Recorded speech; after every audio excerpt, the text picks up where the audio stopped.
You're listening to Question Reality. Question Reality with Priscilla Leona. Hi! Welcome to Question Reality. I'm Priscilla Leona, and we are coming to you as we do every week live from Los Angeles, California. And as you may or may not know, for over 20 years, I have questioned the reality of, we've had not Oscar nominees on, we have reality TV stars, we have Grammy Award winners, Tony Award winners, you name it. They're winners, they're coming on. Also, we have showbiz heavyweights. We have award winners from just about every type of entertainment industry background. For example, voiceover actors who've won awards. And anyone who is working in the show business industry, we have them on our show. And they spill the tea about the trials and the tribulations and the reality, which is what I'm into, the reality of pursuing a career in the entertainment industry.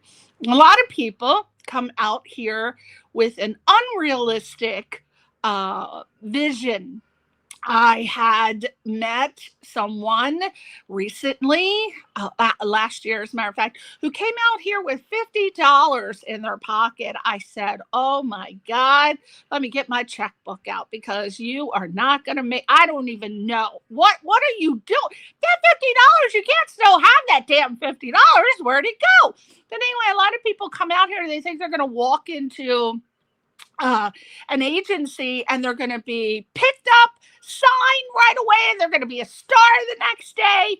And the only person I know that happened to, two people, Johnny Depp, who was telling me about how he came out here, he didn't even want to be an actor. He was a bass player and he wanted to come out here to be in a band. And he was telling me that he went to Nicolas Cage's party, and Nicolas Cage's agent saw him and said, you have to come to my office Monday at 1. Of course, he was a little late. Like he didn't come till 3 or 4, he said, but that was, he just got into LA like that Friday. So, and then Keanu Reeves was telling me the same thing, that happened to him. But, there's lots of factors involved. These guys were hot and smoking, and they had natural talent, which is, it's not enough how you look. You really do have to have talent out here because it's a dime a dozen. People come out here by the busloads, and you really have to have the talent. So don't come out here with $50. Even if you're good looking, don't come out. Save. Now, what is our goal on this show? Our goal is to inspire, motivate, educate, and have a super fun time with the guests, hopefully, along the way. Is this show funny? Check. I like to bring people on who are funny and entertaining. Is it highly energetic? Well, I don't even take drugs or alcohol, and I'm like this. And I have no ADHD or anything. I'm just born like this. I love people and I love living, and I try to keep the show energetic because who the hell wants to be around a dud, right? My God, there's too many duds in the world as it is. Try to be entertaining. So, is the show entertaining? I pick guests that I know are definitely going to entertain you. So you bet your little shiny Oscar that every guest is going to entertain you. And after watching our shows, I think that you'll leave, hopefully, with a head full of advice and hopefully a heart full of laughter. So that's my goal. Now, booked. Let's talk about that. If you would like to appear on our show, or if you know someone who would be interested and they work professionally in the business, go to our website, questionrealityshow.com. Oh my God, I forgot. So this is 2025. This is the first show of the new year. So I've changed some stuff. So as you know, I started my show, Question Reality, way back in 2003. We were on cable television, right? So I called it Question Reality. All right. So then I did cable for 6 years. Then we went to LA Talk Radio, and I was there for 15 years, and it was a radio show. So then I called it Question Reality Radio Show. But now everyone is doing interviews via podcast. So it is official. It is now questionrealityshow.com. And it's going to take an adjustment because everybody knows it is Question Reality Radio Show. And I've branded, which is very important. A little tip for everyone. When you are starting out, it doesn't matter what business you're starting out. Branding is very important. The experts say keep it at one word or two words for a show. Use your real name if possible, unless you got a real funky ass name, then, try to find another one. But keep it consistent. On your social media sites, it is so important. I cannot stress this. If you watch any of my past shows, you will hear all the top people, all the Emmy, Grammy, Tony Award winners telling you this. And the casting directors, they're saying, I will not look for you for more than 5 seconds. So if I meet you at a party and you tell me your name is John Smith, I'm going to go to Google and I'm going to look for John Smith. If I don't see you, well, I'm on to somebody else. So keep it consistent. Branding. So very important. I'm so serious about that. A lot of people try to pick these social media names that are cute, like Debbie Does Dallas or something weird like that. Don't do that. Keep it normal if you can. You're serious. You're professional. You're representing yourself as a professional. So try to keep it professional. You can be funny in your on-screen time. Okay, so questionrealityshow.com is the new website. Or you can email me directly, priscillaleona@yahoo.com. And if you missed any of our shows and you want to catch up, we are everywhere. YouTube at Priscilla Leona. Oh, I'm going to show you I'm going to just read what I sewed right here. Okay. YouTube at Priscilla Leona. Facebook, Question Reality Radio Show. I know with the radio, but it's been like that 22 years. I'm going to work it out. LinkedIn, TikTok, X at Priscilla Leona. Lock my name in just in case. I thought, well, what if I have to change something? Always be thinking ahead, forward thinking. And of course, the website is questionrealityshow.com. And favor, before we get to our guests, we're asking you a favor. Now, come on, people. I'm hearing and seeing a lot of this. If you enjoy our show, and the guest that's on the show, please subscribe and follow their channel and their social media pages. And I know personally, we reciprocate everyone who becomes a new subscriber, fan, follower. We always follow you back. But what I'm seeing, like I have a lot of, this, I'm not bragging or tooting my horn, but I have a lot of celebrity friends and people who work professionally in the business. And when we get together and we talk, here's one of the things we talk about. Why is it that I have a client that has over 1 million followers, yet they get 28 views? Why do we have, just 1,000 followers and we get 1 like? You know what it is? So many people these days are going to sites, they're looking, enjoying the content, but they're not even bothering to give a little thumb, give a little finger, give a little like. I mean, you don't even have to comment. We'd love you to, but please, if you go and you enjoy the content, how hard is it to just, click that little heart or that little thumb? So please, the celebrities, a lot of people, tell me that they think it's because people think they're so famous and they don't need a little like or a little subscribe. But yes, they do. And they're complaining about it too. Some of your favorites, you'd be surprised to know who's complaining about you guys not giving them likes. They notice. Okay, so let's talk about the guest today. I swear to God, my phone's been blowing the hell up after I posted that he was coming on the show. Marcus Della Rosa. I gotta tell ya, he's a new rock. There you go, people. Oh, sorry for that background. Oh, there you go. That's better. There's my little Marcus Della Rosa. And his little leopard skin. Is that leopard or zebra? I'm not sure, but I'm loving that little jacket. I love that. I believe that's probably a modeling photo since he's wearing the Calvin Klein underwear. Or I don't know if they're underwear. Maybe those are pants. Oh, maybe they're pants with the Calvin Klein. Who the hell knows? He'll tell us when he comes on. But this is Marcus Della Rosa. Oh, look, he's at the Emmys in his little green suit. Now, I love that. Perfect. We got to find out what Emmys that was and see if we can get some scoops. Maybe he has some behind the scenes. Ah, there you go. This is the one they're going crazy for out in the forest with his axe.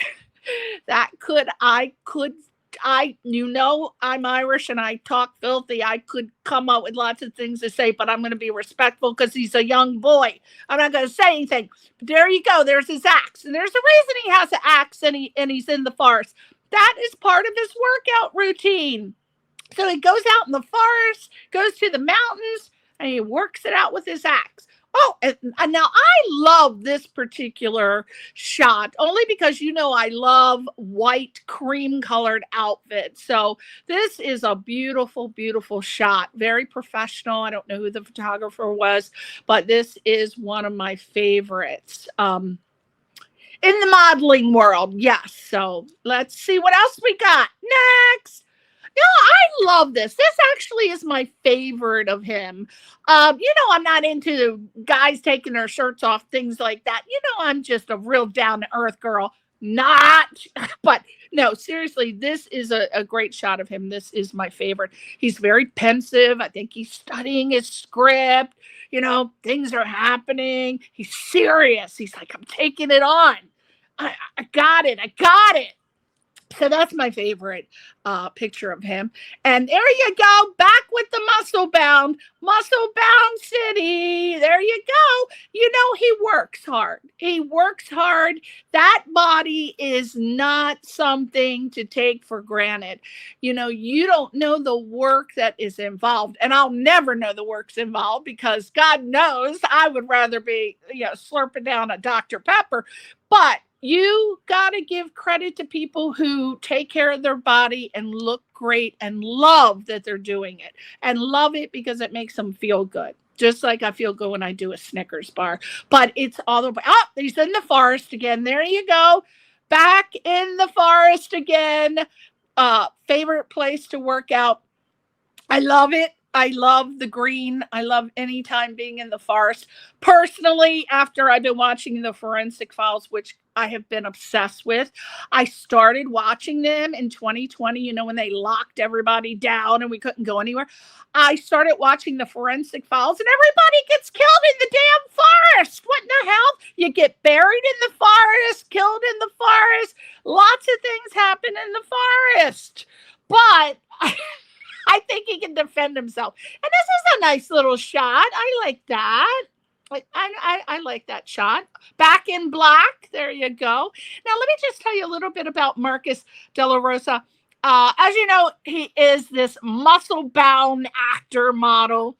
And he said from a young age that he started lifting weights and throwing axes and always hitting the target, I bet. And his unique workout regimen, which, as I said, was the mountains, the forest, and obviously the gym. What this did was this sculpted him into, I would imagine, a favorite for top photographers. I mean, who doesn't love somebody that looks like him? So that started landing him magazine covers. But I guess modeling was just one of his aspirations because he was not just content with posing. He aimed higher, and he ended up making a stunning debut in the award-winning Amazon freebie series called High School. And I don't have it. Oh, now see, I love that. That's another favorite shot of mine. I think I like black and white photos. They make you look younger if you're older and better if you're younger. and you look good. It black and white. I don't know why headshots had to go color. Now everybody's sad that's over 30. Okay, so as I was saying, Marcus made that stunning debut in the award-winning Amazon Freebie series High School. And then he went on to, I hope I got the order correct, he went on to do the movie Prank Night, which was a horror thriller. And then I think he went in, oh, I do know, we'll talk about some of his projects when he comes on. But, oh, look at this. I get distracted. I'm like seeing a shiny ball. Okay, so, yeah, you see him sitting there. I think that might be Tina Fey next to him. But definitely Steven. Oh, God, Steve. Oh, my God, I cannot believe he played in The Jerk. Steve Martin. Thank you, executive producer. Steve Martin. There you go. One of my favorites. And as you can see the headline, Marcus Della Rosa, Beverly Hills rising star, shines bright in Los Angeles. I bet he shines bright wherever he goes. But recently, I believe that the next film or the latest film, and again, he'll correct me when he comes on, is called Die My Love. There's another magazine cover. I think that's Pierre, his talent manager, or his manager, that he's carrying. Oh my God, isn't he so cute? I want to pick him up myself. Put him on top of a cake. Put a little cherry on him. Eat him with a little cherry. So again, I get distracted. Next film or latest film is called Die My Love, starring two of my favorites, Jennifer Lawrence and Robert Pattinson. Remember him from Twilight. How can we not? As a matter of fact, I think Marcus, I hope he doesn't get upset about this, but I think Marcus Della Rosa and Robert Pattinson have like the same look. They kind of they're in that same look category. Very handsome, very hot, very distinguished and sophisticated. And so there you go. Now Marcus, as I said, actor and model. He's represented in the United States and Canada. And later on, we have the treat of having Pierre come on. Is it Patrick? No, Pierre Patrick. Yes. We're going to have him come on and talk a little bit with us about what's going on with the ICA and the ACTRA and all that boring stuff, but necessary. But he can have some answers for the people who are going to tune in and have asked me to ask him questions. So without further, and about 7:30, oh my God, it's 7:21 now. Okay, so sometime in the next half an hour, we're going to play some videos, some demo reels of Marcus Della Rosa performing in the Amazon Freebie High School and Heartland from CBC Peacock. So without further ado, let's bring that little hottie himself on. Where is he? Hot diggity dog. There he is. It's a little cutie. Oh, what a squeezy little cheeks. What the hell are you drinking? You've been drinking that damn thing. Oh, you know what? You don't have your speaker on. See that? How that microphone is? There you go. There you go. There you go. There you go. What the hell are you drinking? Are you drinking whiskey? Oh, no. It's straight vodka. Oh, Jesus. God. No, it's only water. Okay. All right. Not that I mind you getting a little cocktail. No. Doesn't matter. Okay, so you heard everything I had to say about you. Did I embarrass and humiliate you? No. I have to agree with the Pattinson bit, actually, because they were. It's funny you say that. They were kind of mad on set because they threw a baseball cap on me and a few things because the hair and everything looked too much alike, and there's like, okay, this has to be fixed. So they had to cover up a little bit of myself for that Yeah, I can see that. I really can see that. A lot of times, and for people who are not in the entertainment industry who are watching, you have to realize that when people are casting, and I have so many casting director friends, and they tell me these things.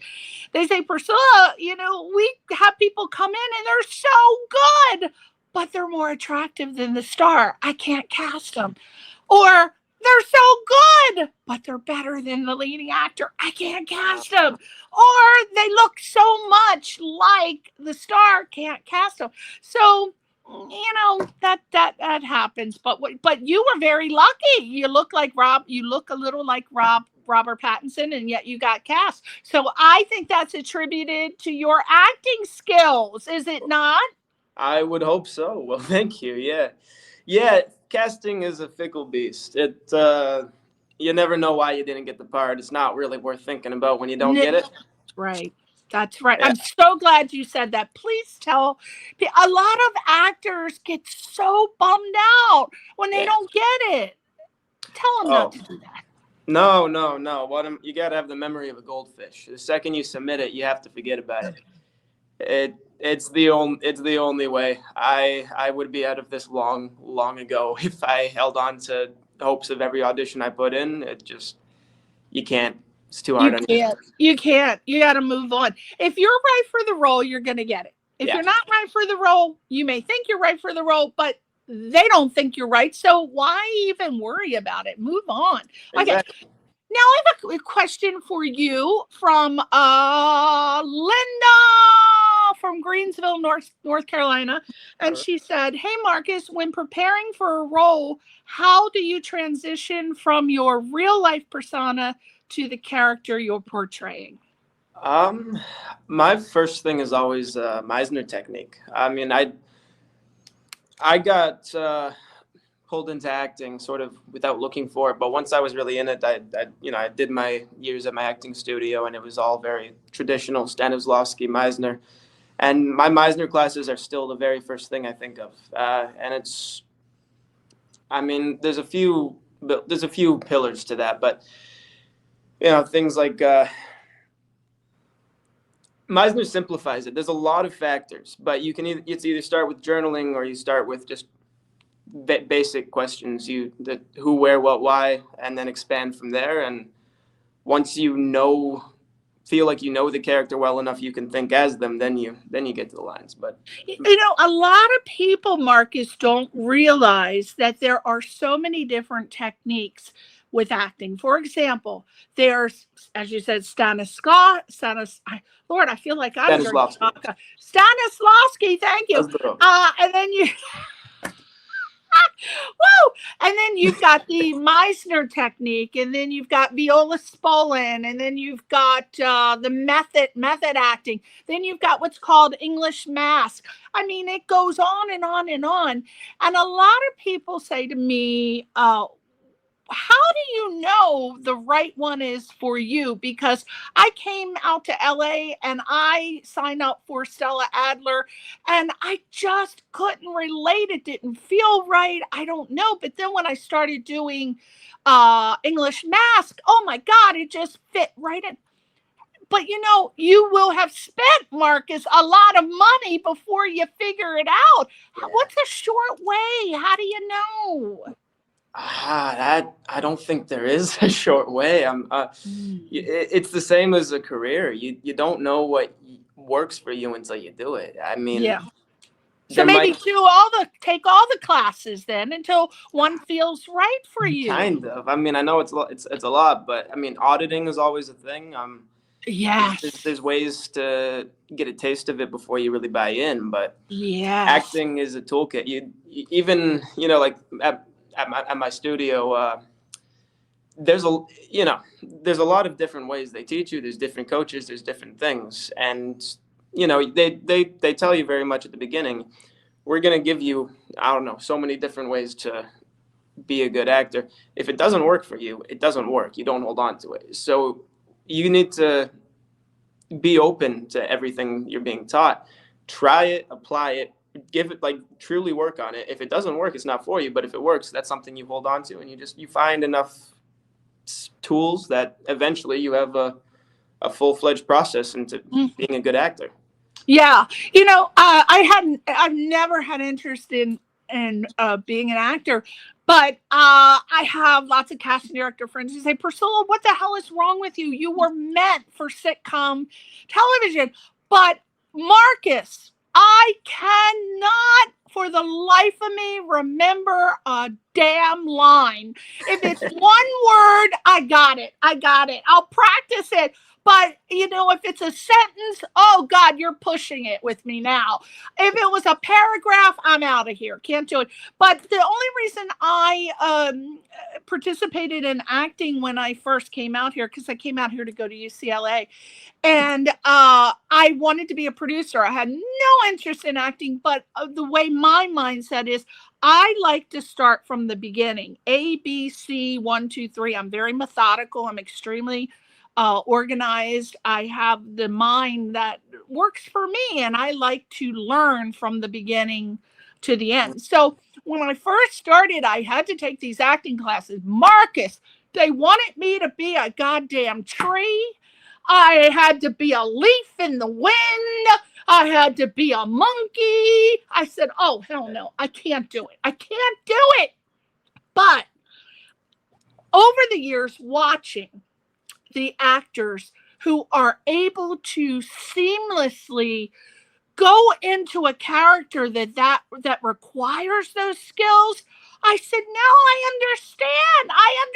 It's not for me, but I understand the methodology that they were trying to teach you.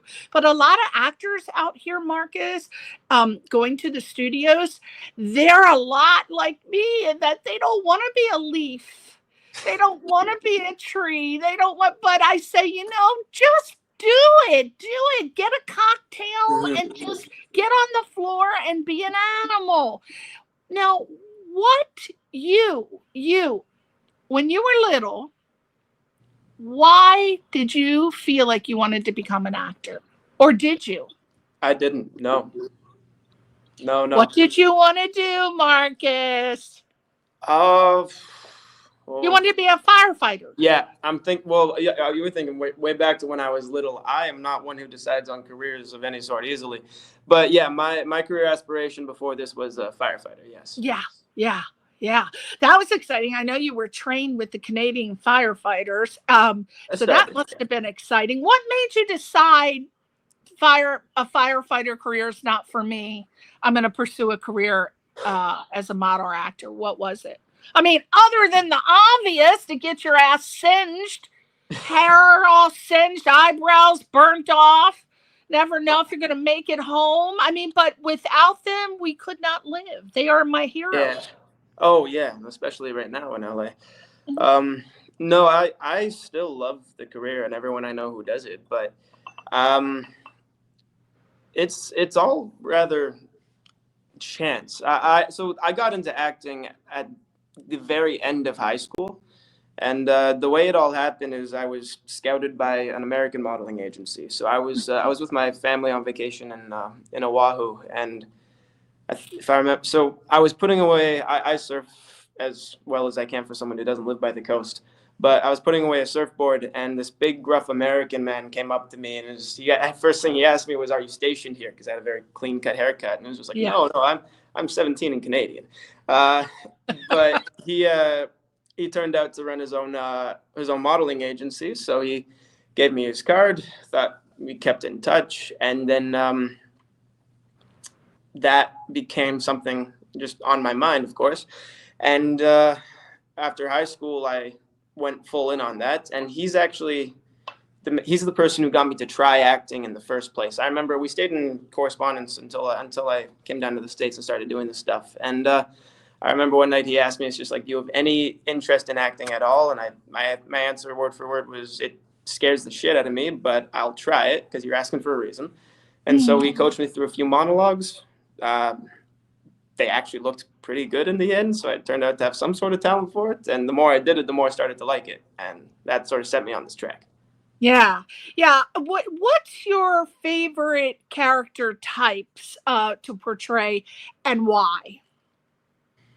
Oh, I mean, I know you're new to the business and you're young. I don't know how many projects you've had, but just from what you've had. No, it would. I love playing bullies. I mean, I like everything, but I like playing. I think I'm a pretty nice person, but I like playing someone who isn't. It's just more fun. Yeah, because it's outside who you are as a person. Yeah. Well, I mean, you're not. I mean, you don't lay at home and think villain thoughts, do you, Marcus? Only sometimes. No.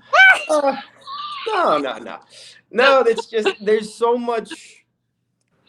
It's just I've always find it very fun. I mean, a well-rounded character is a well-rounded character. I don't limit myself to any genre or person or anything. Like, I consider myself a good actor. I want to do everything. I want to portray everyone, and so the goal is to just have a character and have a truly good writer and have someone that's fully fleshed out that you can spend the time on. But the fun ones are definitely villains. What is your dream role? Like right now, because I'm going to ask you two questions. I'm going to ask you part 1 and part 2. What is your dream role right now? Like if you could land a role on any show, what would, you don't have to say what it is, but what your character would it be? And then also part 2 is when you become a senior actor, what would your dream role be? So I started in theater, and my dream role is still, how am I blanking? I'm thinking Stanislavski. That's not the name. It's Streetcar Named Desire, the lead character. Stanley? Thank you. Stanley Kowalski. That's my dream, my absolute dream character. I can see you doing Stanley. Thank you. But if we can Let me hear a Stella. Give me a Stella. Give me a Stella, Marcus. Give me a Stella. Stella! Stella! I think you should play Stanley. That was fantastic. Oh my God, that crazy ass Stanley Kowalski. Oh my God. Well, you know, in the movie, I thought, oh my God, I have always been obsessed with Gone with the Wind, Scarlett O'Hara of Vivian Leigh. And oh my God, she rocked that part in A Streetcar Named Desire. My favorite line is, what is that line she says when about a stranger? Oh crap. Oh God, I'm as bad as you now. I can't think either. With Mitch, right? Yeah, she says the kindness of strangers, something with that line. But anyway, Stanley. Oh my God, when I was little, I did not understand what he had done to her. It was only, and I had seen that movie like 5 or 6 times until I was an adult. And then my friend said, you do know what Stanley Kowalski did to her, right? And I'm not going to say what it is, but I said that changed the whole movie for me. But anyway, that's a great character, character. I can see it. That could be your senior role. Oh, but yeah. Oh, how old was he in that? No, well, he Brando was only 23, I think, when he first portrayed it. But there's there's different renditions. Yeah. So senior role. Don't tell me James Bond type. Senior role. Okay, so what role would I want?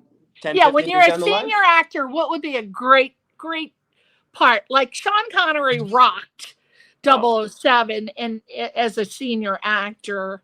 Bond would be a dream. Absolutely. Yeah. Oh yeah.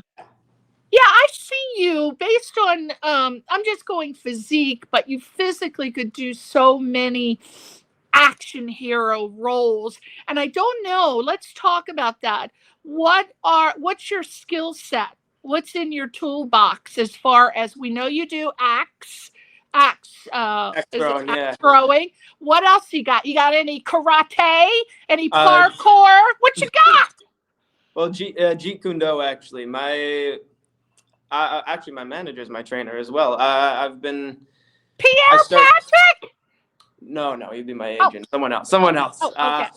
But no, I'm training Jeet Kune Do right now. I got into it because of I auditioned for a video game that I'm still not sure if I can say anything about. But What is that? I've never heard of I mean, I'm very much into.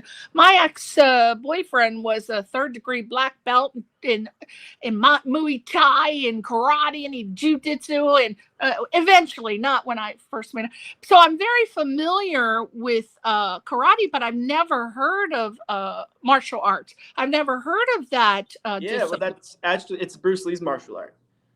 Oh. So my manager, Peter Wen, he was trained by Danny Nosato, which was one of Bruce Lee's best friends and his best students. So he's actually in the direct lineage there, but I've been privileged enough to get to know him and become a student of his. So okay. I'm trying to develop that as much as possible and add it to the repertoire. Yes. And let's insert right now, Marcus, which you clearly know, that when you are starting out as an actor, or actually, it doesn't matter. You could be an intermediate actor or an advanced actor. You should always be adding skills to your toolbox, because a lot of times, as you well know, when casting people are looking for someone, an actor with a specific skill set, they go to Breakdown Services, Actors Access, blah, blah, blah.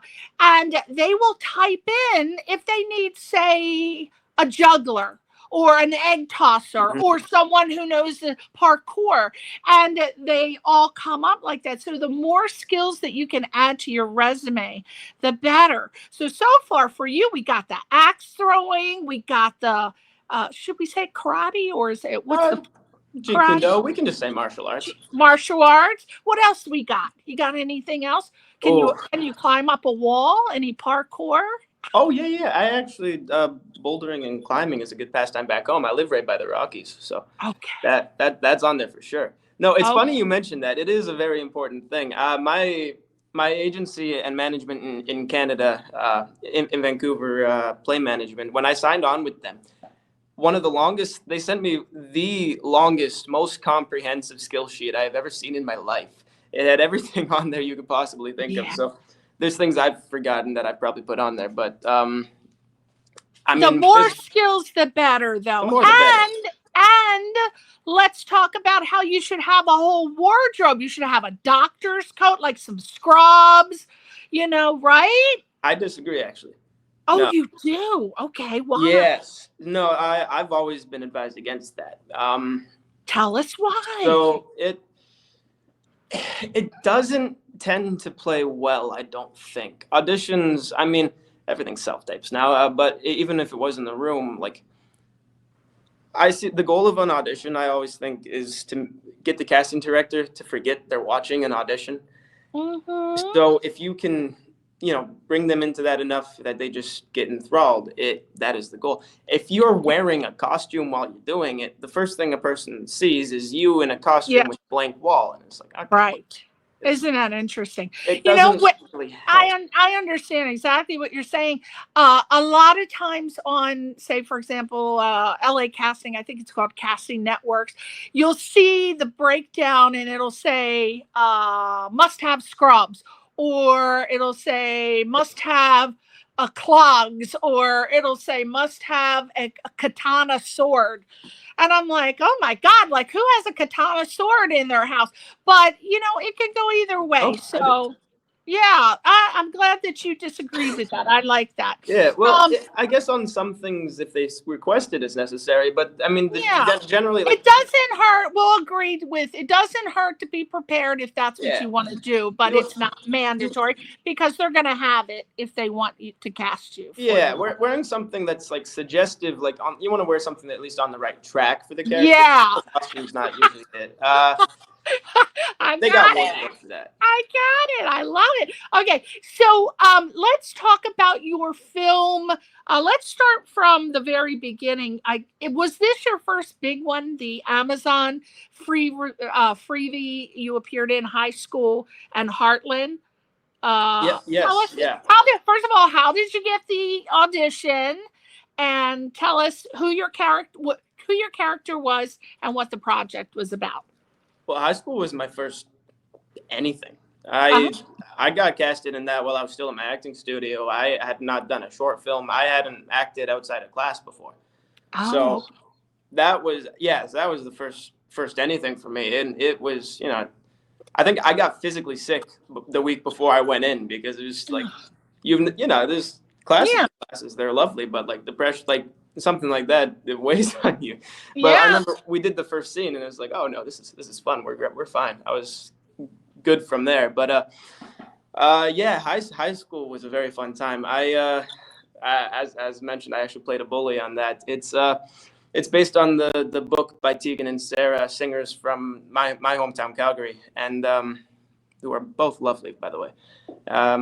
But they made a TV series based on their novel of their high school experience, and I play someone they don't remember fondly. But that was a basic process. I got my audition from my agent at the time in Calgary. It was simple, straightforward audition. We're about to see your demo reel. That's why I'm trying to set it up to find out what it's about, who your character was. Okay. And so you played a bully, and that was in high school, the high school film. And what about Heartland? Heartland was fun.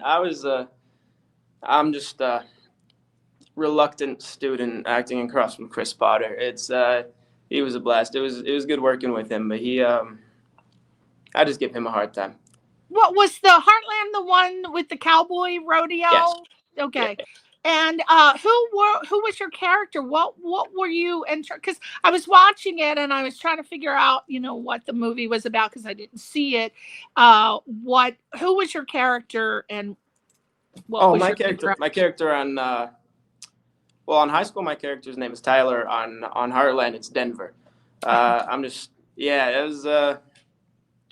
I quite like both of these shows actually because they're both filmed very close to Calgary and they show different sides of Calgary because it is known for being a bit of a western town, and Stampede is our big thing. So it's fun seeing the Heartland side of it, but then the grunge '90s stuff that all happened in Calgary.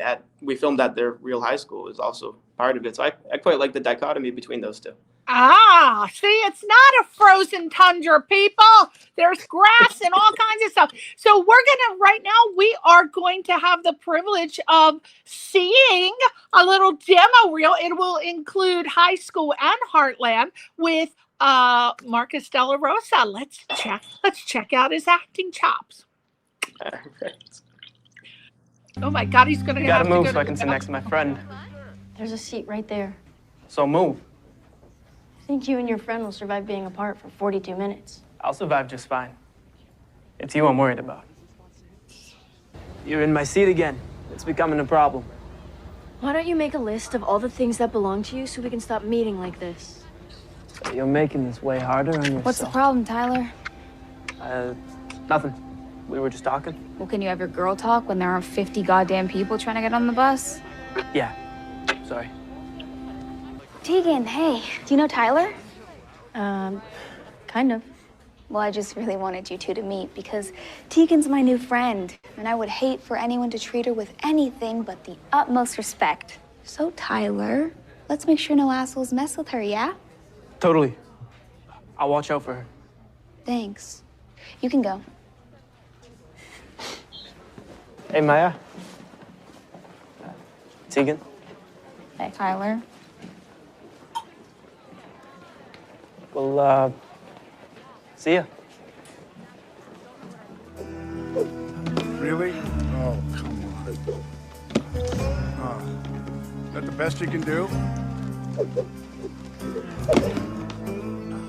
Come on. Get your elbow up. Oh, commit, Denver. Come on. Oh, nap time. What's with the lackluster attitude around here today, folks? We've been at this all day. All day. Been an hour and a half. Okay, gather around, please. When I was your age, I joined my first rodeo. I was barely out of the chute before I hit the dirt, face down. But I got up, and I brushed myself off, and I signed up right away for the next round. Didn't pay attention to bruises, ignored the pain. I mean, from that moment on, all I remember are the moments being in that chute with the blood rushing through my ears and my heart pounding and that crowd out there just cheering me on. And those were the times I was bucked off. When I won, no better feeling in the world. What's the point of this story? The point, Denver, is that any one of you could be the next roping, bull riding, saddle bronc champions. And when you're in this arena, you don't nap. You don't stop pushing. You don't stop challenging yourself.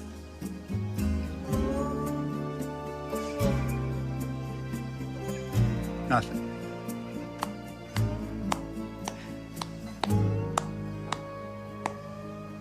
Okay, nobody leaves this arena until you've all roped that dummy.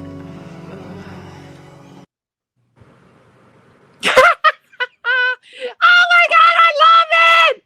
That guy's fantastic. Chris? Isn't he great? Yeah. Oh, yeah, he's amazing.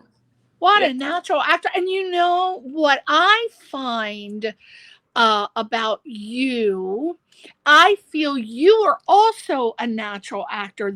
At least from what I've seen, I can only go off what I've seen in the demo reels, but those two characters are not a stretch for you. And you can always tell when an actor is doing a character and it's a stretch, or they don't feel comfortable in the character, or they don't really want to participate, but it's like, it's going to get me a loaf of bread. I got to do it. So I really feel that they were very different, yet you rocked them. You really rocked and roll. You rocked that role. You rocked those roles, right? I love it. Very good. Really good.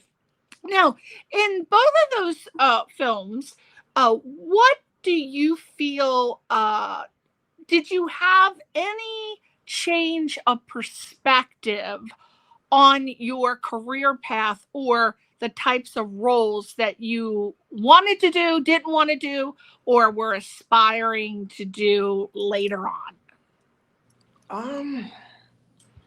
I don't think there are any epiphanies from those particularly. Did you learn anything? Did you walk away and say, I learned that I should do this or I shouldn't do that? Anything? You learn, most of what you learn will be on set. I mean, the classes are one thing, but like the goal is you really get good from working in any capacity. But high school was probably the biggest learning curve of my life. I think I mentioned before, it's the first set of any kind I've been on. So it's hard. I think it's hard enough for people to go on to do a short film and be on camera for the first time. It's like, okay, people are going to see this. You feel that pressure. The first time I ever did it, it was on a Prime Video show. I was like, okay, let's figure this out. But you learn set etiquette pretty fast, and Any tips or advice for people who are about to go through the same thing that you went through? Just focus on what you can control. Just the acting. The cool thing about sets is it's designed for you to really only do your job. Everyone has their designated task, and if focus on what you're doing, do it good, everything will go smoothly. Right. Acting just a general for any scene you do, the preparation comes first. If you're not ready, it's not going to be good. You can't do it at the last minute. Improv is its own thing, but at the same time, if you don't know your character, you can't do anything. So just be ready, show up, and have fun with it. Do the work. Do the work. Yeah, okay. do the work. I want to talk about your on-screen chemistry. Okay, so you're starring in a film called Die My Love with two of my favorites, Jennifer Lawrence and Robert Pattinson. Now, Jennifer Lawrence, one of my very good friends, his name is Michael Orland. He was the musical director on American Idol for 16 seasons. He cannot talk enough about Jennifer Lawrence. I hear all kinds of wonderful stories about how cool she is and how chill and how flexible. And So is this true? Oh, He says it's true. So no, it is definitely true. She's lovely. did you have scenes with her directly? Oh yeah, yeah, Okay. yeah. She was screaming in my face for most of mine, actually. No, Well, who is your character? Who's your character, and what's your character? I play a lifeguard on that show. Okay. Yeah, it's Why would she scream in your face as a lifeguard? Okay, so it's based on the novel by the same name, and her character is going through a bit of she goes through sort of a mental breakdown during postpartum depression. It's kind of follows her downward spiral, and so the part I'm in is just one of those moments where she sort of snaps, and it's very fun to witness, but it was a dream to work with her. And yeah, she's everything you think she is. She's I'm glad to hear that. Oh, I hate it when I meet celebrities and they're not who I have adored them for. That's always disappointing, but that doesn't happen very often. But I love to hear good things about art. And were you in a scene with Robert Pattinson? Yes, I do. I don't think I have I do share the screen with him. I don't think I have a dialogue, but he is also lovely. I think it was fun on that set. To my understanding, I think Jennifer Lawrence was also a producer, or she was more than just an actor, so she was very focused on how things were going that day. I know Robert Pattinson.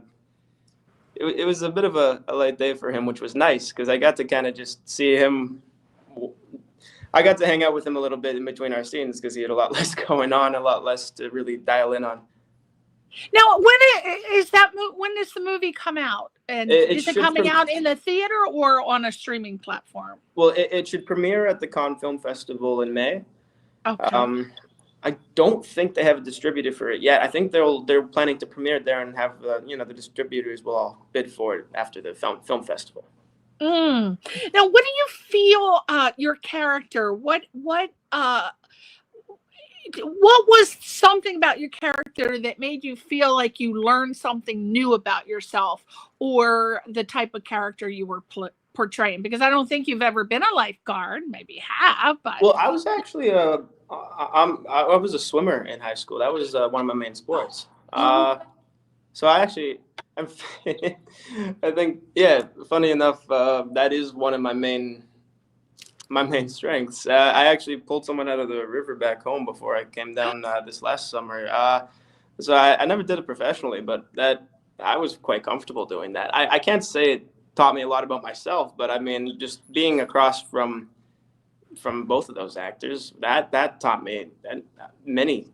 I mean, that just getting to witness them act and being in a scene with them, that is one of the best exercises you'll ever do. That and working with the director as well. Lynn Ramsey is an absolute legend. Were there any surprises in any aspect of your life, either while filming or that you took away, knowledge-based? Did you learn something new? Like, instead of doing it like this, maybe I could do it like that, or something knowledge-based that you surprised yourself that it was a surprise? One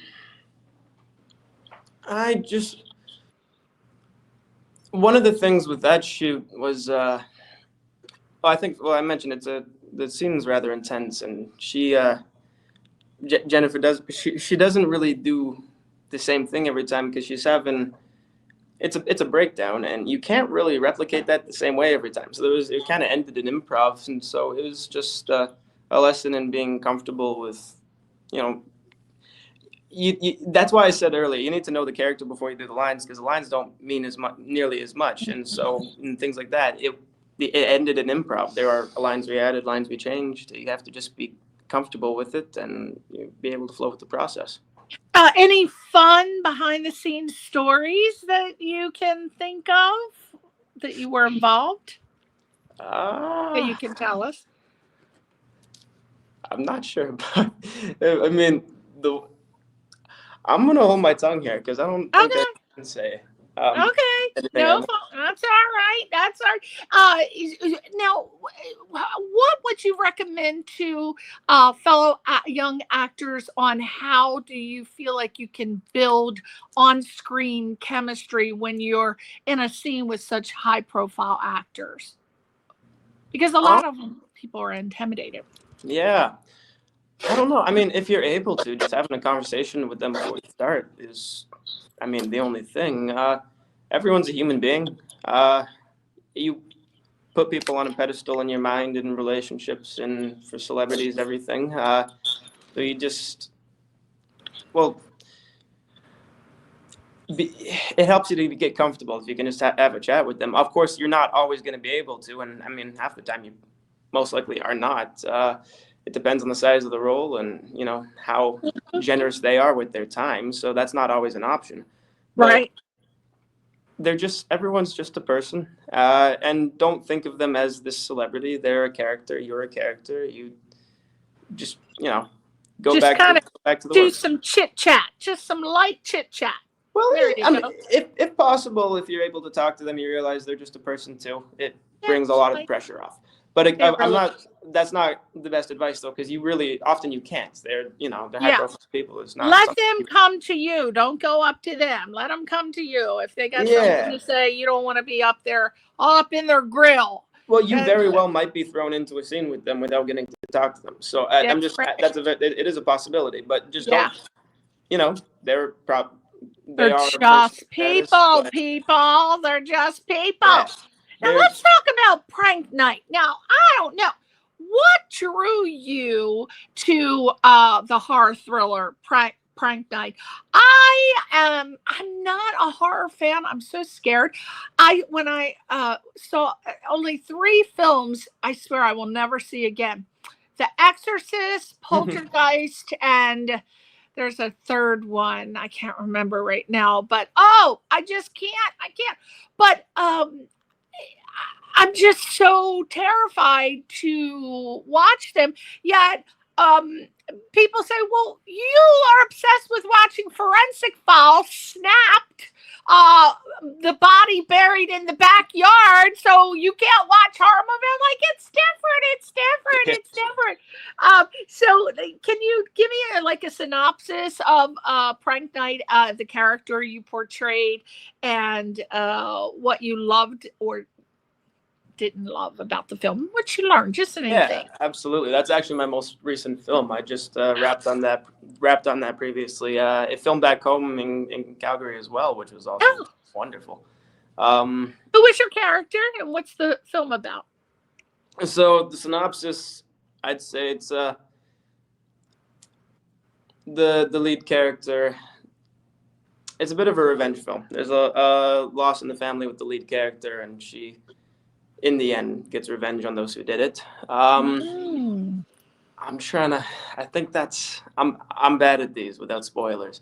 So that's what I'd say about that for now. But I'm a friend of the lead character. I'm a former martial arts instructor and dating one of the other leads, her best friend. So do you get killed? Are you a red shirt like in the Star Trek movies? Do you get killed? Well, I'm not going to tell you, but we'll have to watch it. Darn. We worked with a lot of prosthetics and fake blood, and it's always. Do you like it? Do you like horror movies? You like doing horror movies? I do actually. So I hated horror movies for most of my life. I was terrified of them. Yeah. As a kid, I was scared of everything. It was genuinely everything. But I do like them now. They're not my main genre to watch, though. I like doing it with people. It's not something I watch alone, which is why I don't do it as often, because I just find it more fun with people. Yeah. But what is your favorite genre, by the way? What is your favorite film genre? Action, drama, comedy. I don't know. See, I'm bad. I can't pick a genre. A good movie, like, good is good. There's no genre. So favorites are a hard thing for me. I'm always changing my opinion on that. But I think a quality movie doesn't, like, the genre doesn't matter. I've seen good and bad things in everything. I can't say I have a favorite. Mm-hmm. But Okay. it is. I will say though, it is very fun to film horror movies. I stayed many times after I was wrapped just to watch all of Yeah. all of this. What do you call it? There's not. I'm thinking I would pyrotechnics. think the costume, the makeup, and how they transform. If it's something like a vampire or a werewolf or something like that. Oh yeah. I would think that would be a lot of fun to watch. Oh yeah. Well, it's Yeah. got, you get the. Well, see the way they play with the prosthetics and like getting to watch the guys after I should be home, I would stay later and watch them, blow up certain parts of a body or things like that. Like it's very fun. Yeah, let's talk about influences. Who are or were some of your biggest influences in the acting world and also in the modeling world? Because we're about to start talking about your modeling career. So, and how have they shaped your career?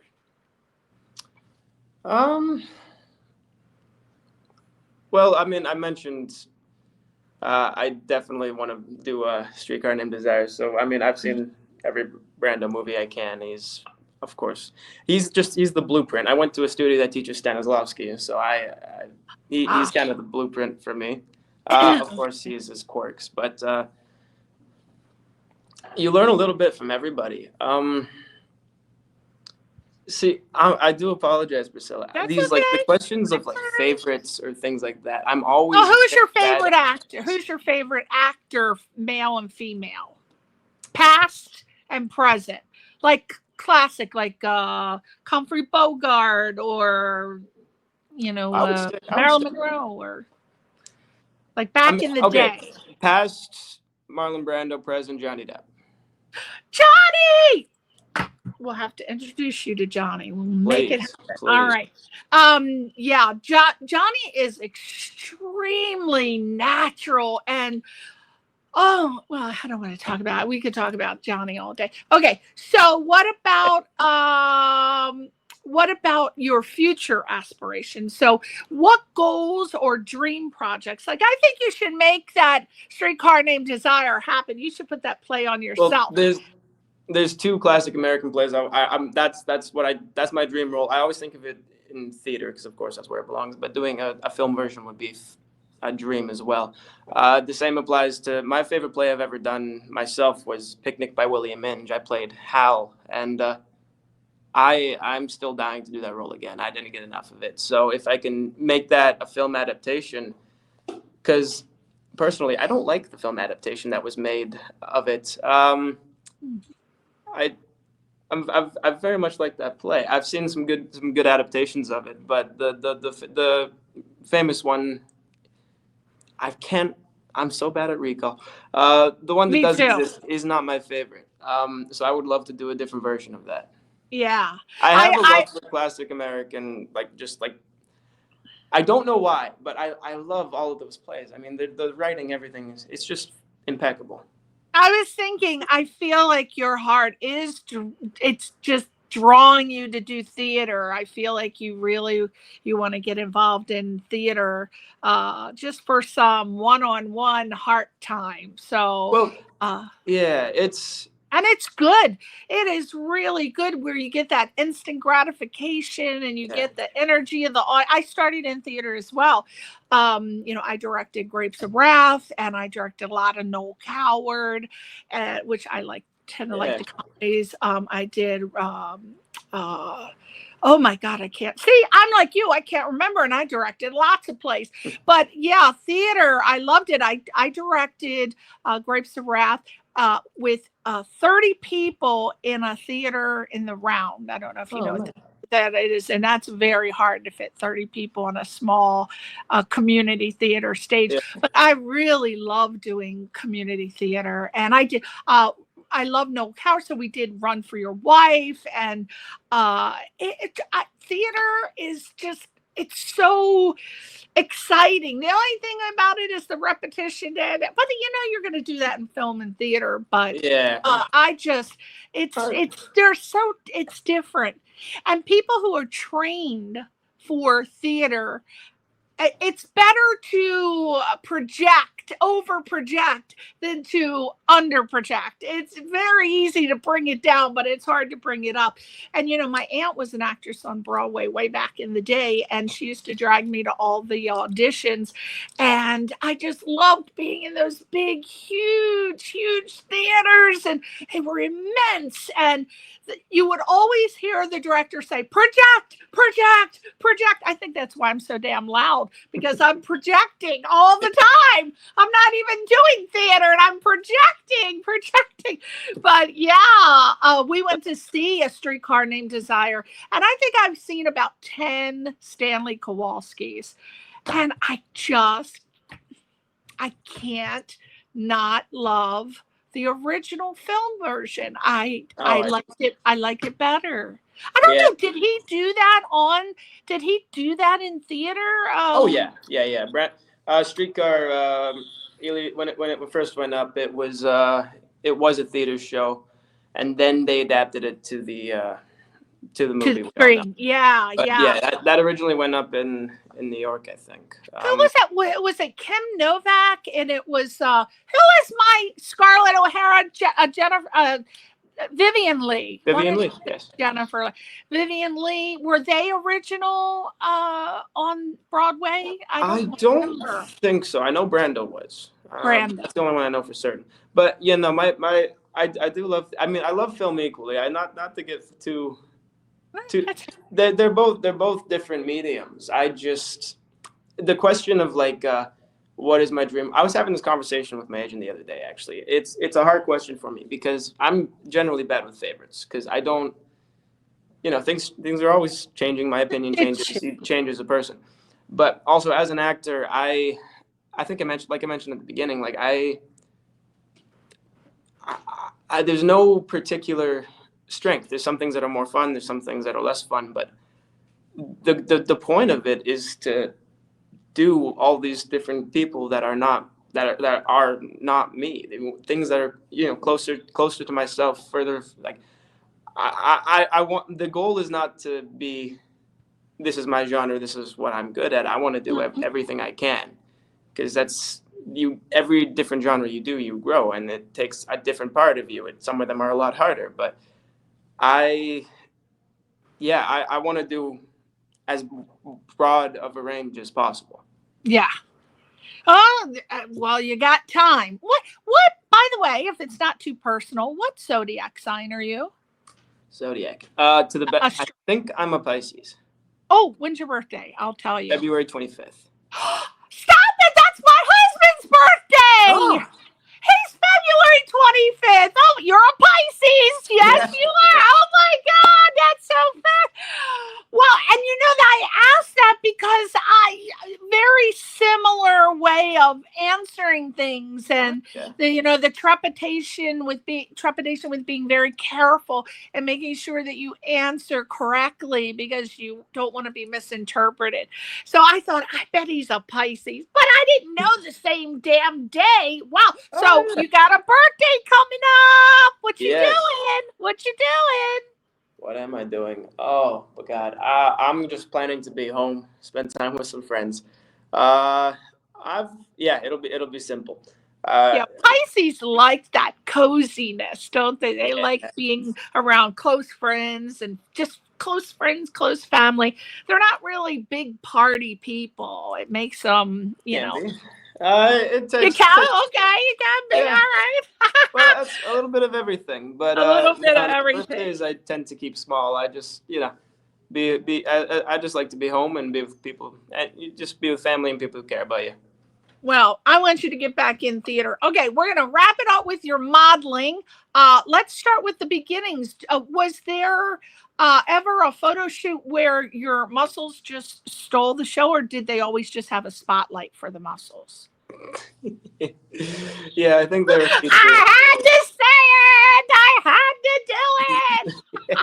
No, just kidding. Can you share a memorable experience from one of your photo shoots that left a lasting impression on you, and why? I mean, are you going to continue to model, or do you want to, segue out of that into just acting? Well, the primary focus is definitely acting. I mean, as modeling. It doesn't hurt that you can get those modeling jobs, right? No, They it can pay. definitely come with it. It's how I got into this in the first place, so I'm very grateful for it. But Yeah. I don't know. I mean, I'd say like I have learned. Okay, so there are a lot of things I learned doing these. I did one of my first big shoots was it was in Manhattan with Michael Hollenbeck, and it was that's the one on Lift magazine. But the amount of self-confidence and balls you need to do these things is beyond what I ever thought before I did it. You know, a lot of shoots, for some reason, I had this conception that everything was like in a private room, like in a studio. And there are many things that are like that. I've done those shoots. It's great when you have good chemistry with the photographer. But a lot of what we see is shot on location. Mm-hmm. And when it's shot on location, a lot of random people are going to see it.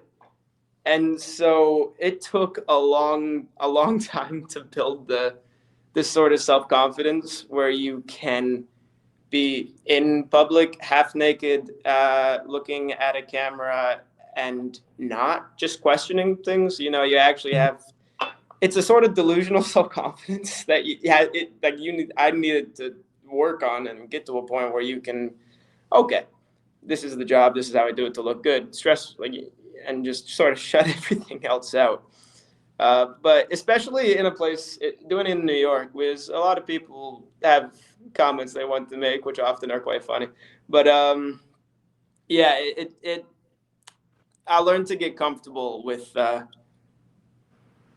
people seeing what you're doing without context. Without your clothes on, but you now I want to know, you have a unique workout regimen between the gym and the mountains and the forest. So I wanted to know, I was thinking about this and I thought, which one has the best cell reception for all the muscle selfies?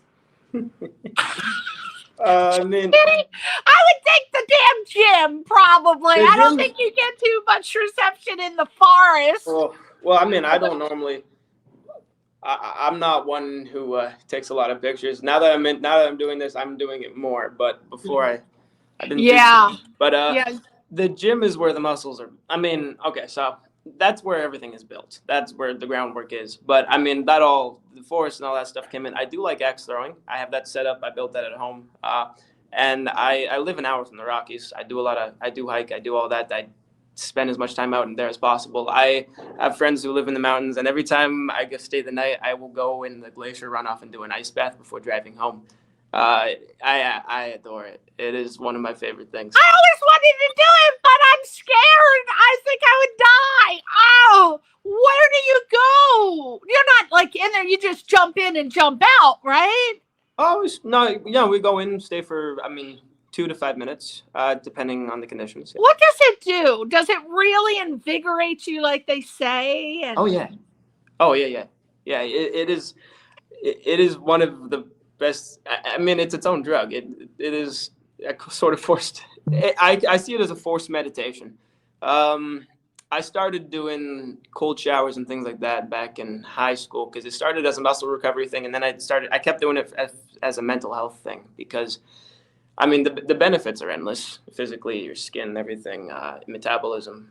But mentally, it's just a really good thing because if you are a person with anxiety or anything like that, you put yourself in that condition, it is impossible. It is genuinely impossible for your mind to wonder and be thinking about whatever problem you have going on because you're occupied with not dying. Yeah. And that's genuinely the truth because when you do something like that, your body has a panic response. It goes into, that's what you immediately start hyperventilating and breathing way too fast. And so it's a mind over matter thing where, like, once you put yourself there, you have to fight against your natural response, slow down your breathing. And then if you can ever get to the point where you can relax and be comfortable in it, it is almost euphoric. And I've been doing it for a while, and the benefits are. Ever since you were a child, or since high school. Wow. Well, don't you have to time it? I mean, because if you can only be in there for a certain amount of minutes, you got to think, okay, you got to have an internal timer, I would think. Oh, because yeah. you got to get your ass out of there before you freeze to death. And is there somebody waiting? You got to have somebody waiting to put like a towel or a coat on you? Well, sometimes, yeah. It depends. No, yeah. It depends. I want to do it. I want to do it. It is fun. Oh, I'd sing but yeah, you got to set a timer. I wouldn't just free ball it. But I don't recommend. I mean, if anyone's going to try it based on this advice, please don't do more than 2 minutes. If you're genuinely in freezing water, I'd say 2 minutes. And then if you go on beyond there, maybe you can go up to 5. But please, no one kill yourself on this advice. Yeah. Oh my Lord! I think you better just go in the shower first and run cold water and see if you can take care of that. Now, other than now, obviously your axe throwing helps, and gym. We all know what people do in the gym. But other than what the axe throwing did for your physique, did that skill ever come in handy on the set, either modeling or acting? No. So nobody says, where the hell's that Marcus Della Rosa who can throw a damn axe? Get him now! No, I would absolutely love to do something. If you want to remake Vikings, I'll go in that immediately. Oh my God! Did you watch that show? I was obsessed with that. Yeah, I come from Viking stock. I found out through 23andMe, Ancestry.com, that I have over 67% Viking heritage.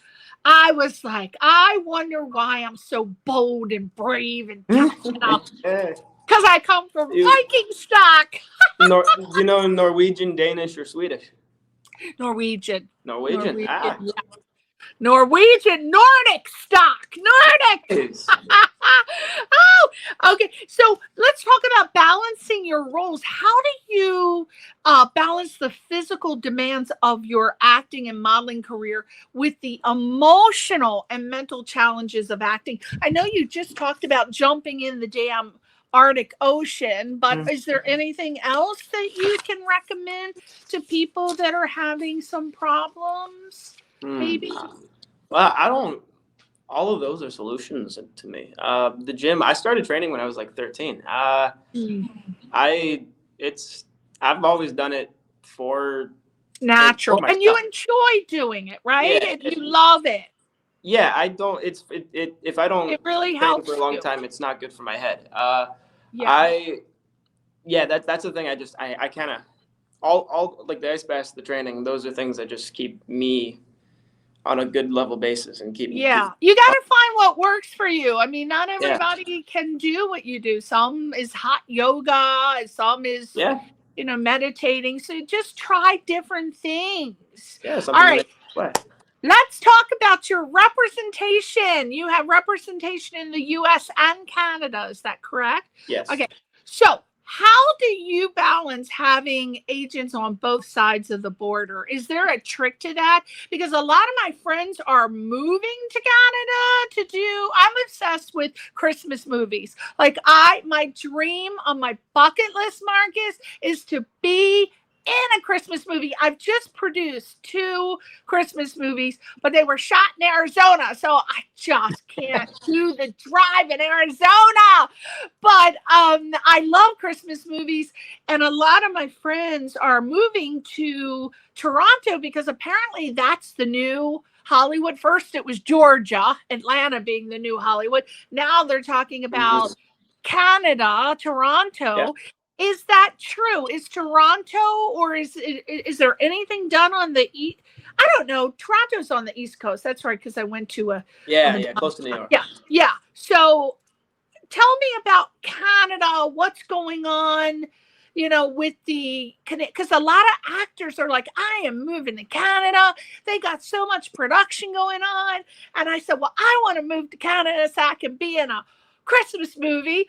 And more importantly, when you go to meetings, auditions, do you bring any maple syrup to sweeten the deal? No, Is that no. true? Is that true? The Canadian actors, I heard Canadian actors, when they go to auditions, they literally bring maple syrup. I said, that shit's not true. No, well, I mean, I might start doing that in the States now, but no, everyone back home can have their own. So how do you balance having agents on both sides? What is that like? Well, I'm very lucky.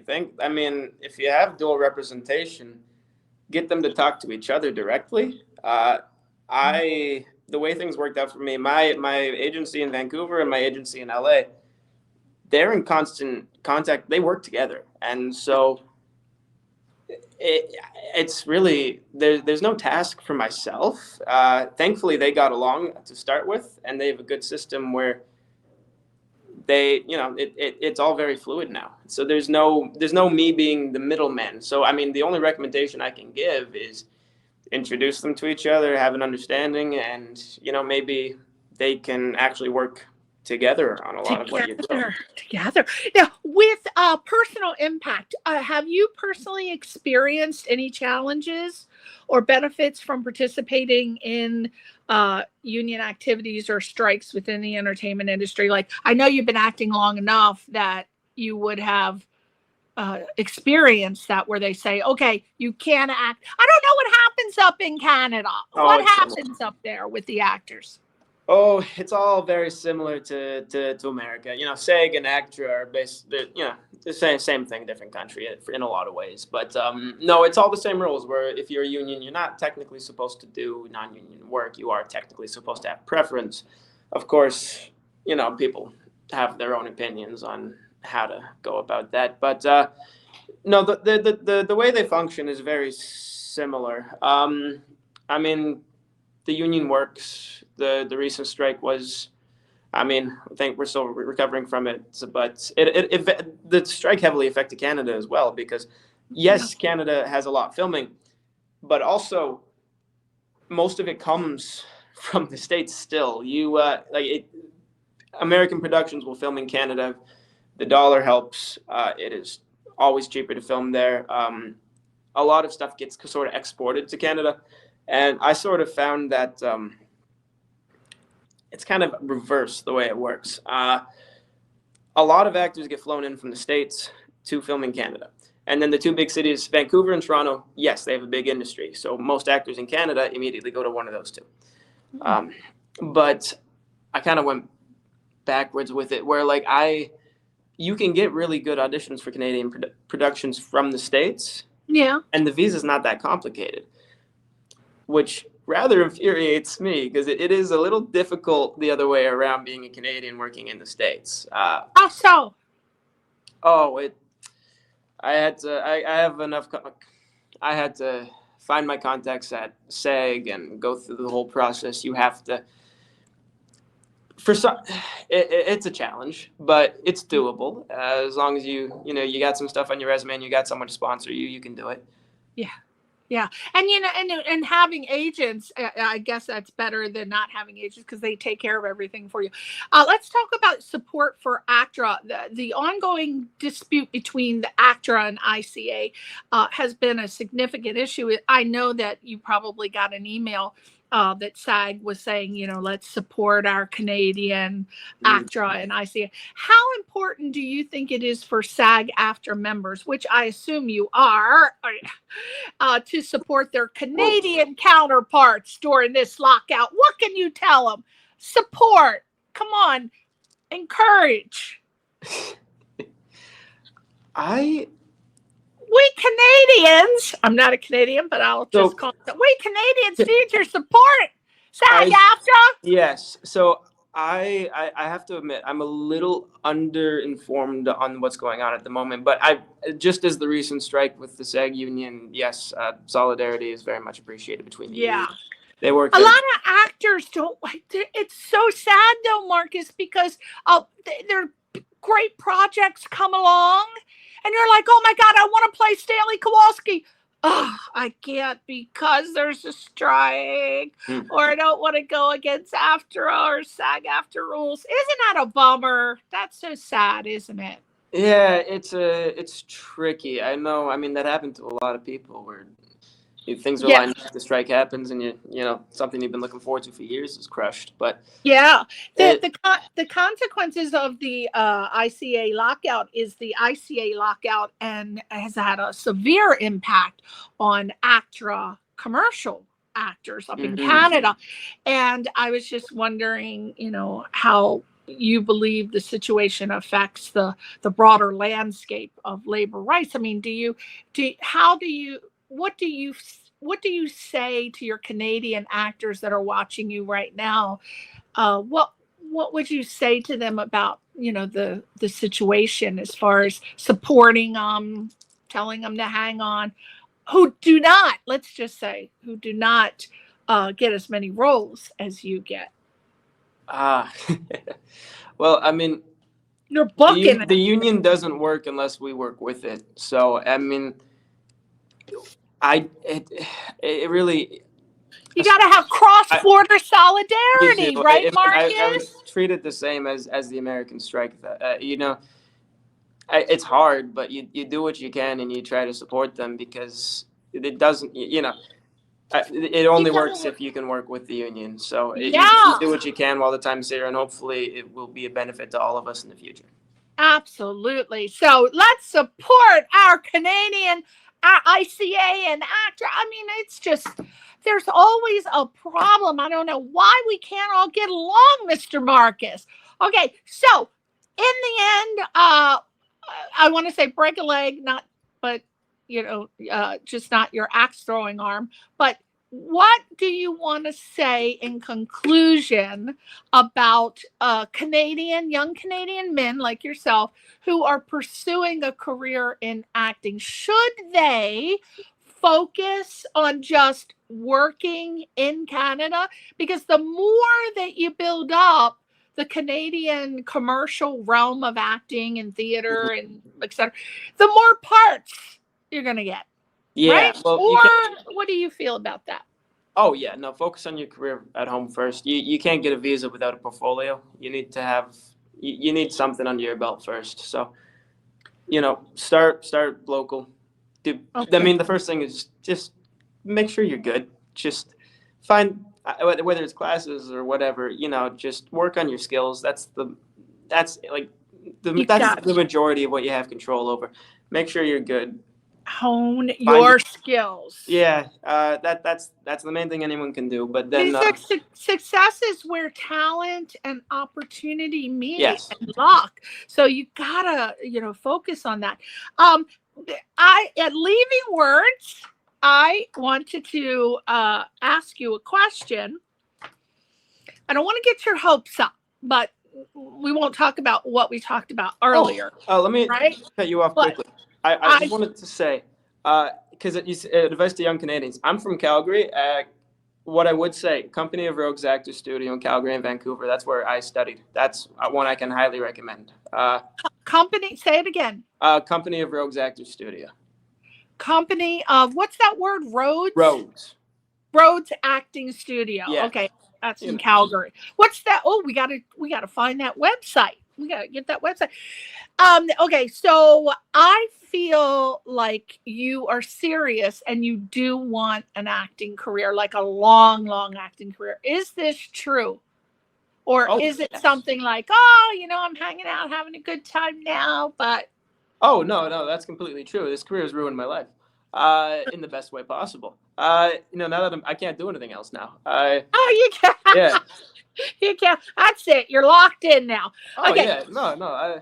I would have been in blissful ignorance had I never been pulled into this. But no, now I'm here and now I love it, and now this is it. So I'm glad. Now I told you before we went on air about what I did for you. I feel that after meeting you, I'm seriously going to get on the horn, so to speak, and really promote you. So I wanted to make sure you were serious. And I imagine you do show up on time, which is very important for an actor.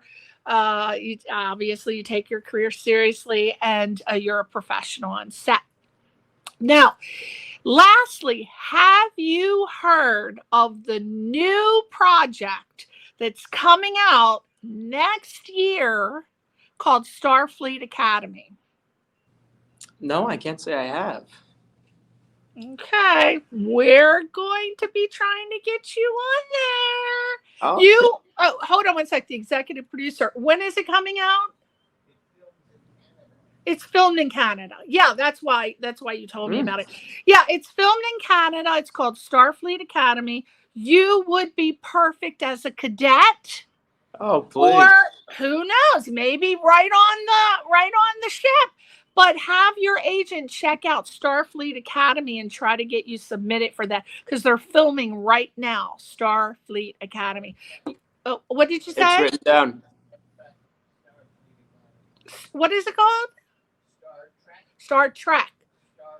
Okay, Star Trek, Starfleet Academy. Have your agent look that up. Star Trek, Gotcha. Starfleet Academy, because you would be perfect as a cadet. If you have any problems or you need any help, I have connections that I can help get Pierre to hook you up, because I think you'd be perfect in that cute little Star Trek cadet uniform, right? Thank you. Oh, yes. I grew up on Star Wars, but I do love Star Trek. I'm a Star Wars. My husband's a Star Trek. Yes, we do have our divide. No, I mean, as far as genres go, like you were saying earlier, sci-fi is definitely one of my favorites. Okay, lock it in. My husband is obsessed with sci-fi. Yeah. Star Trek, I'm Star Wars. Sci-fi is our favorite genre. We got to admit it is. Yeah. For sure. Okay, well, thank you so much, Mr. Marcus Della Rosa. Oh, thank you. Please feel free, if you know who contacts you, let me know so I can thank him and donate to his charity. And also, I'm really going to put the word out for you, so you should be getting some calls. Well, I don't have your phone number, but I'll send your Instagram link or something. Well, Please. I'll make it happen. All right. Thank you very much, Priscilla. It's been an absolute pleasure. Thank you so much. You have been a great guest. There are going to be so many future interviews for you. The dream is to get your little ass on a show called The Graham Norton Show in England. No, I'm so glad you said that. He's my favorite host alive. My favorite of all time. There is no other host better than him. I absolutely agree.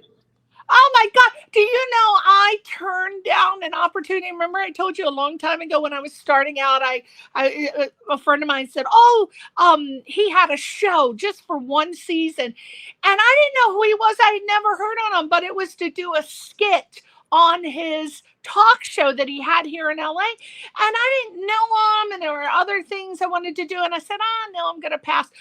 Flash forward, I find out who the god of hosting is, Graham Norton. There is no other host, right? No, I watch everything he does. I love him. He's so funny, naturally. Oh, naturally. Yeah. He just, and his comedic stylings of his face, his comedic actions, everything is perfect. Well, he brings it out in his guests as well. Everyone looks comfortable. So That's our goal. That's our goal, to get you on the Graham Norton Show. And if you get there, tell him I'm obsessed with him. And as a host, he is the god to me. He is I completely agree. Oh my God. Okay, Graham Norton's our goal. Thank you. And happy birthday. Have a good time. And I look forward to seeing you on Star Trek. Absolutely. And also on NCIS, hopefully. Yeah. Okay, well, wish your husband happy birthday for me on the day. Oh, I know. We're having a big birthday. Star Trek themed. Oh, nice. Yeah. Okay, sweetie. Thank you so much. Have a great time, and I wish you the best. Please feel free to contact me. If you have any projects that you want to promote, contact me, and we'll bring you back on to promote any projects, okay? Absolutely. Thank you so much. Okay. Bye. Bye.